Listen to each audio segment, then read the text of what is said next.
The financials now for hospitals are being affected by the predicted cuts to Medicaid. The financials now for doctors' practices are being affected with the billions and billions and billions in tax cuts that we gave in that bill to the wealthiest and highest income people in the country, some of whom, as billionaires, actually don't pay any taxes. We're here today because the billionaires' bill will knock down Medicaid spending by somewhere in the neighborhood of $1 trillion.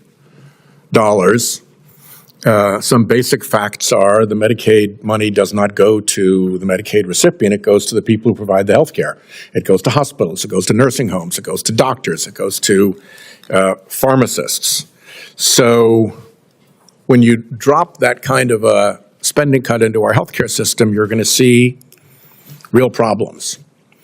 And I think knowing that, Republicans set the grenade to go off after the election so that the damage to individuals was not front page news everywhere before the election. But what we are seeing is that the entities that receive the Medicaid funding are having to start doing their budgeting for the $1 trillion cuts. It's responsible to look forward. And as they're doing that, they're starting to say, oh my God, our numbers don't work anymore. The financials now for hospitals are being affected by the predicted cuts to Medicaid. The financials now for doctors' practices are being affected by the predicted cuts to Medicaid. And nursing homes have a particularly bad vulnerability, and they're starting to see those cuts as well. So we need to be paying attention to the forewarnings that the financial work in these industries are giving us about what the hell is coming at us. Because the grenade may be set to go off after the election, but it's still going to go off. And that's why we're living through this narrative creation effort to suggest that the problems with Medicaid are that it's riddled with fraudsters, people are crooked, and oh, folks, it has nothing to do with the billions and billions and billions in tax cuts that we gave in that bill to the wealthiest and highest income people in the country, some of whom, as billionaires, actually don't pay any taxes. Actually don't. That's, as Ms. Helmsley famously said, for the little people.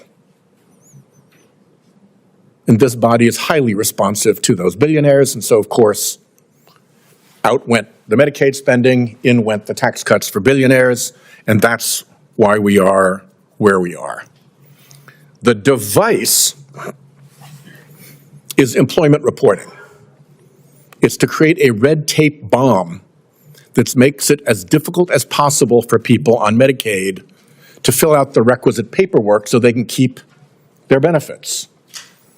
That's the trick. That's the stunt that's being used to knock people off Medicaid. I don't know how many of my colleagues hang out with people on Medicaid. We're a pretty high-end group here around the Senate. But I tell you, around Rhode Island, who's on Medicaid? It's people with really significant learning disabilities. It's people with mental health issues that they're getting treatment for. It's people in addiction recovery. It's people with really severe health conditions that interfere with their ability to earn a living. It's people who have multiple health conditions, so many they can barely keep track of their multiple health conditions. And all of those people with all those conditions are now supposed to be experts at red tape so that they don't get pushed off by employment reporting requirements. It's kind of a dirty trick. And the notion that fraud is so endemic in Medicaid is a little bit belied by the fact that it's the only program that has a specifically dedicated fraud detection and prevention program. I was the Attorney General of the state of Rhode Island. I ran our Medicaid fraud control unit. Everybody had one. We didn't find all that much, Mr. Chairman, because Rhode Island's a small state. It's hard to set up a phony baloney doctor's office and run millions of dollars in payments through without somebody catching on real quick. But boy, was Florida a festival of fraud. It has its own Medicaid fraud control unit. They all do. Other programs don't have that discipline. They're not policed that way. So the idea that fraud is out of control in Medicaid, to me, is not credible. What is credible is how many people, individuals with significant disabilities, very often addiction, mental health, learning, so that they're able-bodied,